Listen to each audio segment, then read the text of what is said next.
What's up guys, NepentheZ here and welcome back to another episode of The Road to Glory.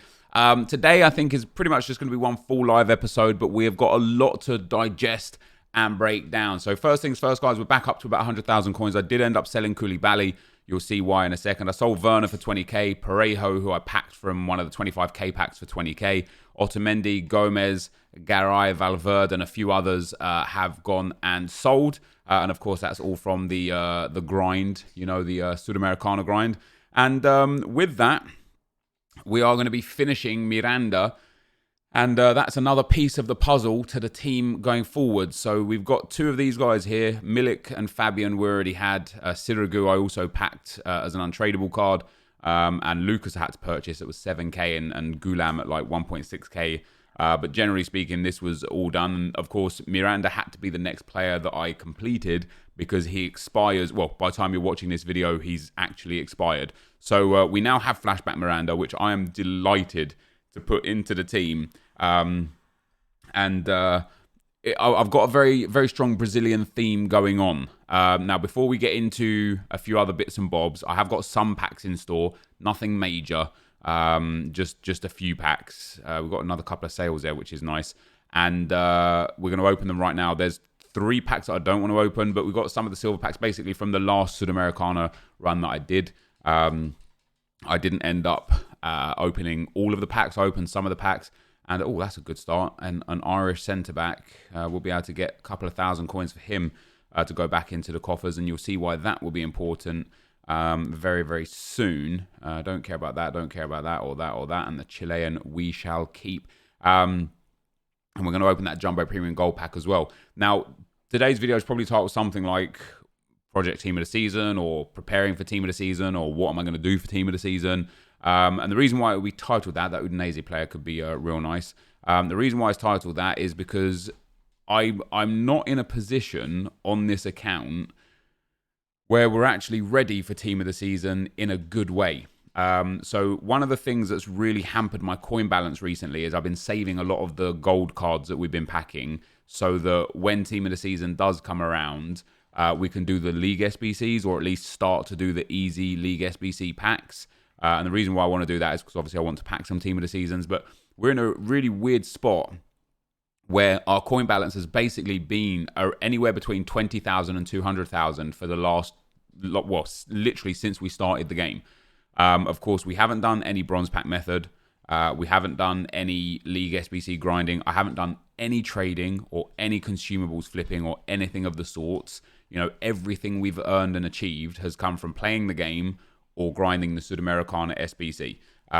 So with that in mind, obviously that's why, or that's at least a little bit as to why my coins aren't, you know, through the roof, so to speak, where I have sat here and thought, man, the last week or so, I probably should have spent some time just flipping consumables or, you know, selling fitness cards to lazy buyers and things like that. But that's not what I want to do on this account. I don't want to, like, I don't want to sit here for 5, 6, 7 hours a day doing something I genuinely hate doing for no other purpose than getting to the end game quicker than if I just didn't do it. So with regards to Team of the Season, once we get through these packs, I'll basically give you guys my plan as to what I want to do and where we're going to go. But obviously we've got some packs. So the 50k pack I'm saving, the 5 gold and the 5 gold Bundes and Premier League packs I'm saving, and I'll show you where we're at in season objectives very soon as well. And we have got a couple of little packs, nothing major at all, but a couple of little packs here. Oh, is that Stade de Reims? He's all right, isn't he? Oh no, he's one of the cheap ones. But we have got another Irish silver, which is nice. And we've got a player there that probably get about 1,000 to 1,100 coins for. So Sweeney here, so another Irish centre-back. We get 2.5k for him. And then Joaquin I'm saving. And you can see with the duplicates on the golds here, my golds are starting to come in big. I'm starting to get a lot of them. And the reason why I'm saving the golds was 2 reasons mainly. Number 1, to do the League SBC grind. But number 2, if EA offer upgrade packs, I obviously want to get involved in upgrade packs, right? I don't want to be sitting here being like, oh, sorry guys, I can't afford to buy them. So, another Stade de Reims player. Is he a bit more expensive? Not really. If only they were, you know, the expensive one, right? So yeah, everything gold basically is getting saved right now. which is why my coins aren't progressing, I suppose. Like, normally when I do the Sudamericana grind, I've been selling everything, which is how I kept pushing up and pushing up. But since we've been saving everything, saving gold cards, that just hasn't been the case. So that Medel is a nice card to get. And also, I've started getting a little bit lazy again with selling consumables. Like, it's not terrible. I'm not in a bad spot where I can't get rid of it in just like an hour's worth of work or whatever. But yeah, I'm starting to get to that point where it's getting hairy. So that O'Shea sold straight away, which is nice. So to take a look at the squad, this is how the squad's going to be. Oh, why didn't that Miranda go in? This is how the squad's going to be for today's game. It's going to be like this. So obviously Richarlison, Ozil, Bellarabi, Bakayoko, and Neymar we've had for plenty of time. Raul in the centre midfield with Da Costa, Manolas, Miranda, and Marcelo at left back, and then Handanovic in goal. However, going forwards, we're going to have Alexandro in that spot right there. We're going to be popping Fred over there, and we're going to be popping Raphael there, and we're going to be lining the squad up like that. So obviously Richarlison will be on full chem, Fred will be on 8 chemistry, Miranda, Handanovic, and Manolas will be on 8 chemistry, Bakayoko will be on 8, Ozil will be on 8. So lots on 8, and the rest on 10, which I'm totally okay with. But of course, getting Alexandro has been one of our go-to goals for about the last 2 weeks. So obviously every time EA released a new SBC, was it Manolas, was it the foot birthday party bag that got me Richarlison or Da Costa, was it Miranda, is it, the Raphael or whatever? But basically they've released so many like SBCs that have enticed me to the point where I just haven't got Sandro yet. So I'm going to put one of our untradeable squad fitnesses on for this team, for this game today. So where are we? How are we going to get there? And what we're going to do for Team of the Season? Now, first of all, I love my bench, right? Sargent and Cruz I don't care about. Paqueta's an okay player as a box-to-box or a spare midfielder. But Sané, Kondogbia, Fuchs, very good. And then, of course, when Fred and Raphael come, Bellarabi and Da Costa are going to go on the bench and just really, really improve that back line and that defence. And then for Miranda, I want to put an engine on him as well. It's this new thing I'm trying with engines with the defenders. I don't know if it's going to work or not. So with regards, guys, to season objectives, I'm 4.5k away from Fred.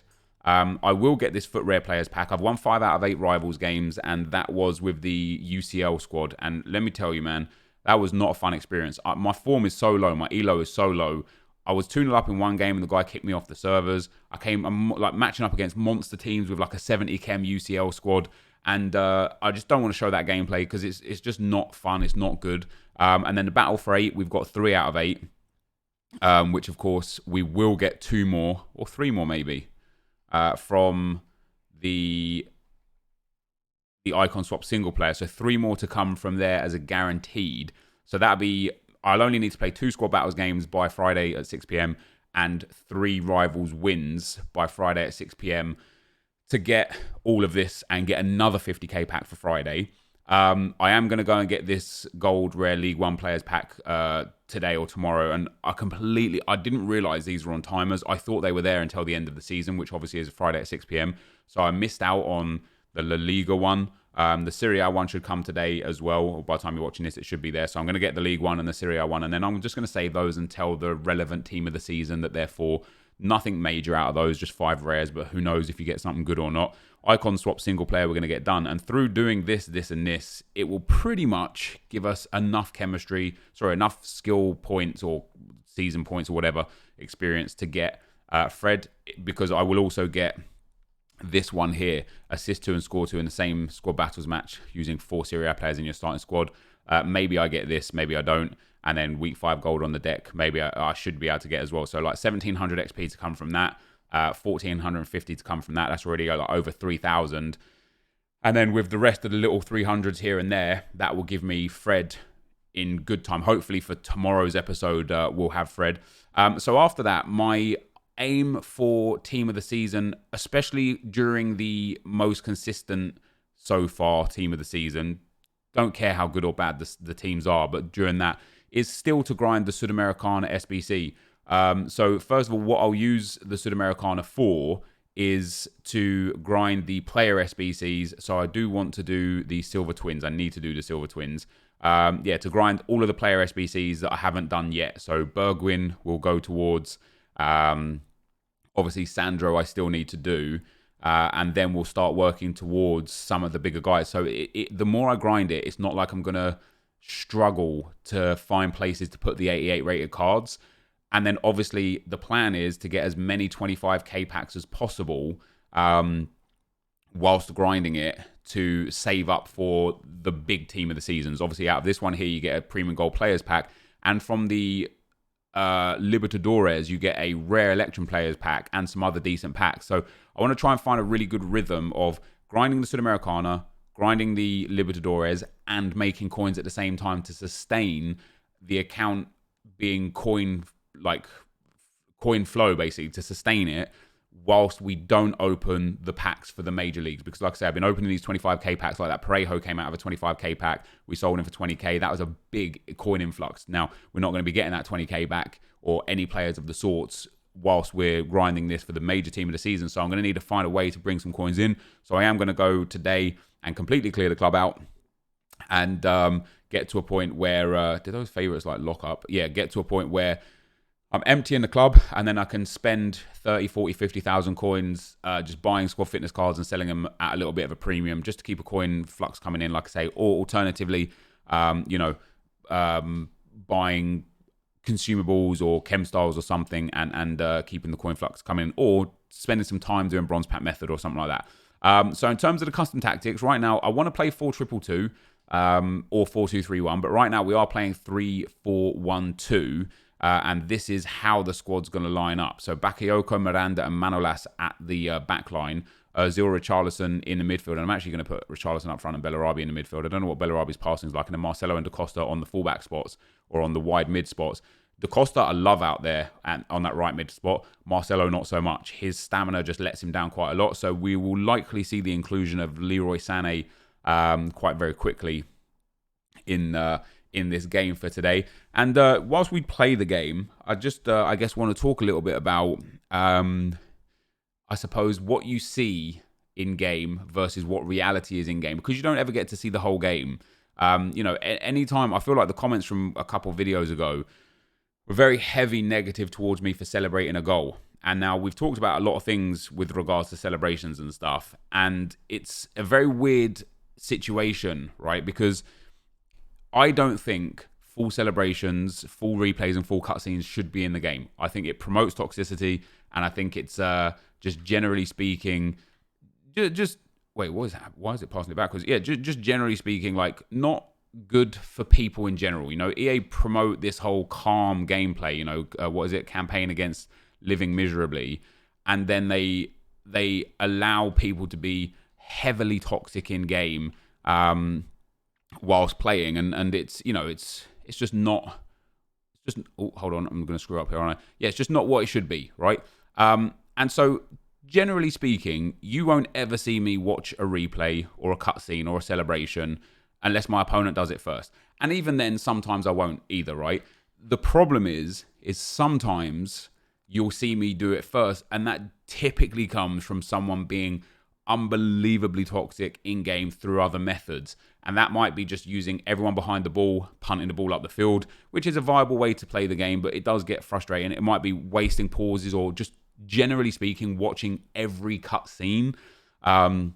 It might be a case of, something along those lines. And sometimes it's not always about watching full celebration, full replay, full cutscene. But like in draft a couple of days ago, a guy equalized at 1-1 and just shushed me and then skipped the replay and celebration. So when I then watched the full replay and celebration and stuff, people are like, oh, he didn't do it. Why did you? And it's like, it's not necessarily like a tit for tat, 1-for-1 situation that we're working here with, right?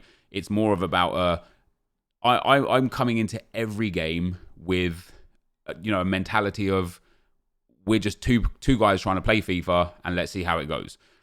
After that, it's like, look, if you're going to try and play the mental games, I'm going to play the mental games too. So, my passing this game has been just really weird. Even from kickoff, the two passes that I made went backwards when I aimed them forwards. So it's like if you're going to start being this way, I'm gonna take it to a level, right? I'll just take it to the max level, and we'll go from there. And so it's petty, right? And it is petty. I know it's petty. It's just the way this game makes people play, and it's the way EA have created this game in general with how, like, you know, go on, Richarlison, let's bang that home, with just how bad the gameplay is, that it drives people insane.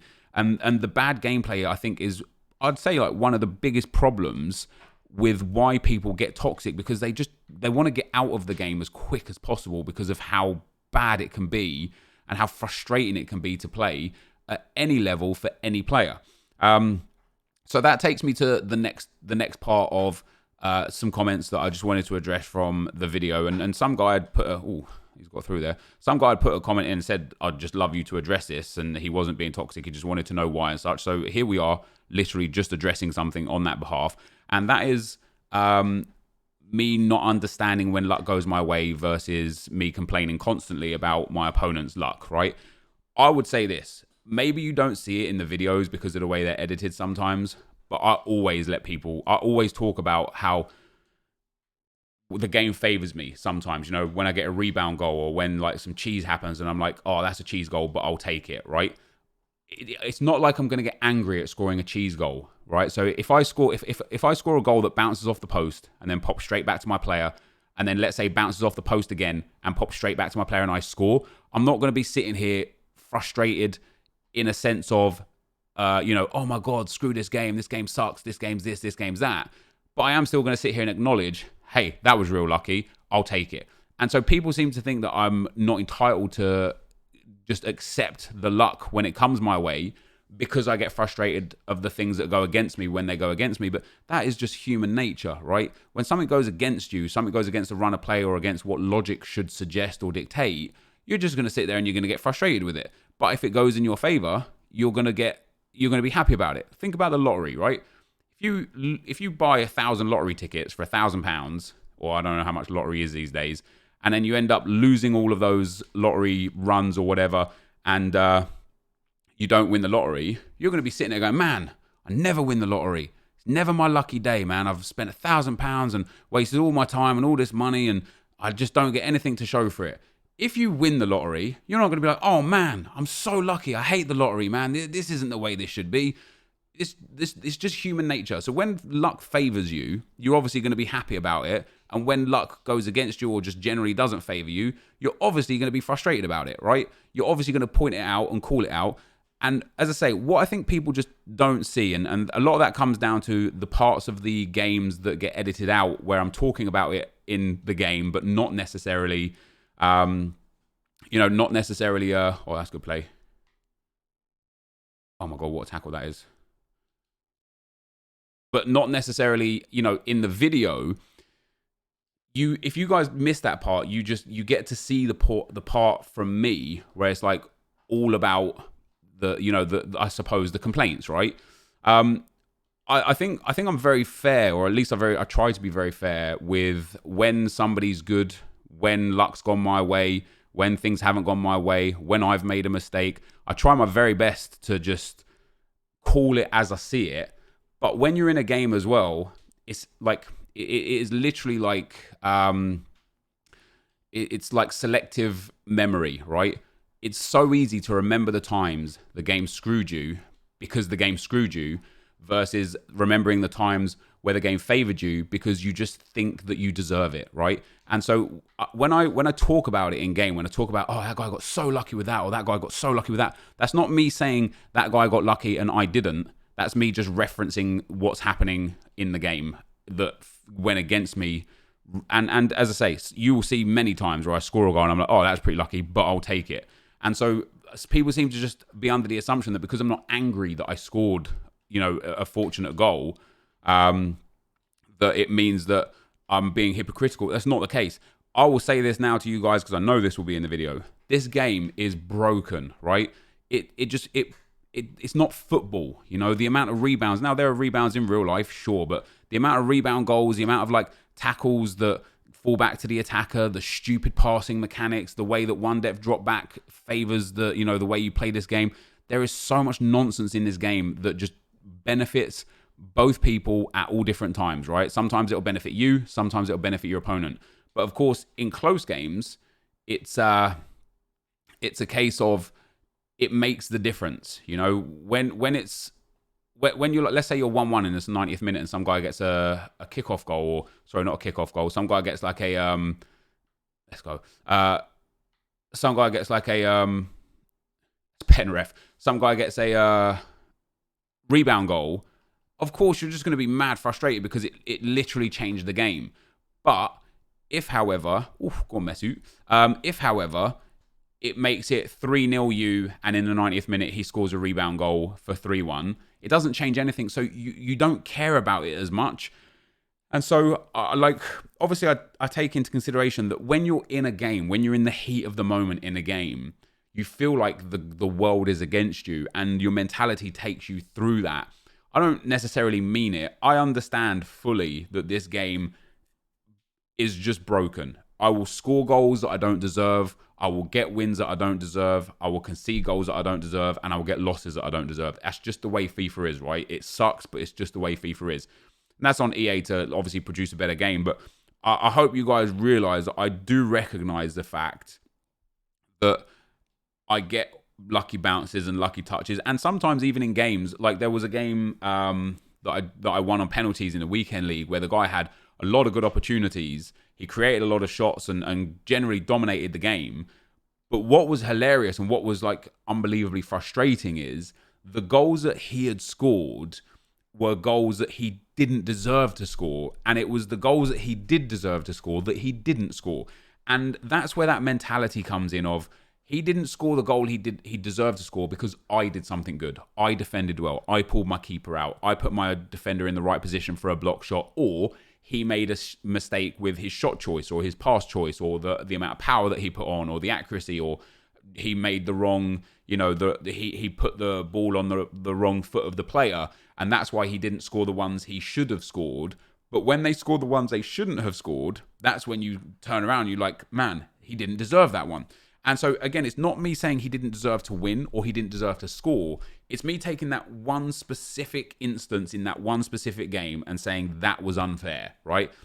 And again, I understand that's just FIFA, right? But when you're in the heat of it, when you're playing competitively or when you're just desperate to get that win, you're not thinking rationally. Like, FIFA doesn't allow you to think rationally. It doesn't give you the time to process your emotions and reason and logic, because no sooner than that ball has bounced off the post, hit your defender in the backside, flicked up to his Ronaldo for a bicycle kick, are you kicking off again and straight back into the action, right? So you don't have time to sit there and be like, hey, that was a bit unlucky, but he did miss a sitter 8 minutes ago, so can't really complain. You don't have that time until after the game where you can then reflect on it and be like, okay, yeah, that guy probably deserved to score. He probably didn't deserve to miss some chances, so on and so forth. So I think in terms of the gameplay complaints that I have, that's where that comes from. In terms of like being toxic and things like that, as I say, man, I obviously have my barrier, my line where and it is a line that I've drawn in the sand. There's no written rule book or anything like that, but I definitely have like my line in the sand where if somebody crosses that line, I'm going to start being toxic back. And it is stupid and it's petty, and I get it, right? And there's no need, like, at the end of the day, when I watch a full celebration, a full cutscene and a full replay, even if my opponent, let's say I went 3-0 up, skipped all the replays, and my opponent 3-1, 3-2, and 3-3 watched everything. I'm the sort of person then that when I go 4-3 up will watch everything. What am I doing there? I'm literally wasting my life. I'm wasting my own life for what? It's pointless. So I do need to kind of get my mentality out of that kind of barrel and just be like, look, just skip. Sometimes I watch everything because I like to see the goal again if it's a free kick or a really nice goal. But generally speaking, I need to get away from that whole you're going to be toxic, I'm going to be toxic back, and just play my game, because I'll probably get more wins from it. I'll probably score more goals from it, and it'll probably become a much, much better gaming experience in general, if we manage to do that. But that's where we're at, guys. So my team of the season preparation is going to be getting Alexandro, getting Fred, and getting Rafael to put into this team. Switching the team around so that we've got the best chemistry and the best tactics available for this weekend league, and then starting to grind the Sudamericana and the Libertadores to stack up rare Electrum and premium gold player packs for the big team of the season. I don't know how much time I've got to be able to do that, because it takes about 30 to 40 minutes per run right now for me to do the Libertador, sorry, to do the Sudamericana. And I need to do it 5 more times just to complete this. So obviously 3 times for the 85 rated squad and 2 times for the 83 rated squad. Although I probably could do it 1 time for the 83 rated squad, but I think 2 would just allow me to use 80 and 81 rated players to finish it off. And then I'm going to need to buy the informs, which of course is going to take the coin value down just a little bit as well. And then I need to do it 6 more times to get Alexandro. And that's because obviously he needs a lot more attention. He needs an 86 rated squad and an 86 rated squad with an inform. So with that in mind, obviously this, once again, we might not have Sandro for the weekend league. And if that's the case, that's not a problem. We've got Marcelo. It works just the same, right? So it's no big deal. But there we are, guys. That is going to be the end of the video for today. Hopefully I gave you a bit of insight, obviously, into my mindset and stuff. And, you know, sometimes it is just excuses. And that's just where it is. So, you know, so like, again, this game can be and is so bad sometimes that you make an excuse as to why things went against you, because it's easier than facing up to the fact that you made a mistake or you got outplayed and stuff. And what you guys don't get to see is the reflection after the game, where I might go back and watch it, or I might just be like, okay, I remember the mistakes I made, don't make those mistakes again to try and get better. But hopefully I'll try and include those a bit more going forward so you guys can see a bit more of that. This is going to be the end of the video for today. Thank you for watching. Hopefully you enjoyed it, and I'll see you next time. I'm out. Peace.